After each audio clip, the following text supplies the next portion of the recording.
আজকে কালী পুজোর দ্বিতীয় দিন। প্রথম দিনে তো আমরা কালী মন্দির গিয়েছিলাম, যাওয়ার পথে যে কটা ঠাকুর দেখা যায়। তো আজকে আমরা বেরিয়েছি একটু আশেপাশের ঠাকুরগুলো দেখব বলে। প্রথমেই আমরা চলে গিয়েছিলাম কালীতলা থেকে 10 বাগার দিকে যেতে এই প্যান্ডেলটায়। এটা ভালোই করে প্রত্যেক বছর, এবছরে ছিল এদের কোটি টাকার প্যান্ডেল।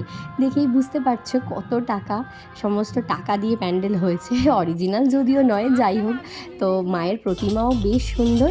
তারপরে ওখান থেকে আমরা চলে এলাম সাথী ফুটবল ক্লাবের যে ঠাকুর হয় সেখানে। এবছরে এদের থিম ছিল অ্যামাজনের জঙ্গল, মানে জঙ্গল টাইপের একটা থিম ছিল। এটা হচ্ছে এন্ট্রান্সটা। তো ভিতরে গিয়ে ঢুকে দেখলাম ঠিক এরকমভাবে করেছে প্যান্ডেলটা। ভিতরে এই যে কিছু গাছ হচ্ছে ওখানে ন্যাচারালি ছিল, তার মধ্যেই এই থিমটাকে ওরা তুলে ধরেছে। বেশ ভিতরে কিছু সাউন্ড হচ্ছিল, মানে জঙ্গলের মধ্যে যেরকম সাউন্ড হয় সেরকম টাইপের একটা সাউন্ড এফেক্ট দেওয়া ছিল আর কি ভিতরে, সে ভালোই লাগছিল দেখতে। তো এইরকমভাবে প্যান্ডেলটা ছিল। আর মায়ের প্রতিমাও দেখো, এবছর একটা জিনিস দেখলাম, বিভিন্ন প্যান্ডেলের যে থিম সেই আদলেই সমস্ত ঠাকুরের যে থিমগুলোকেও করা। তারপর ওখান থেকে হয়ে আমরা গেলাম লেবুতলার দিকে, যে প্যান্ডেলটা হয় ওই দিকে।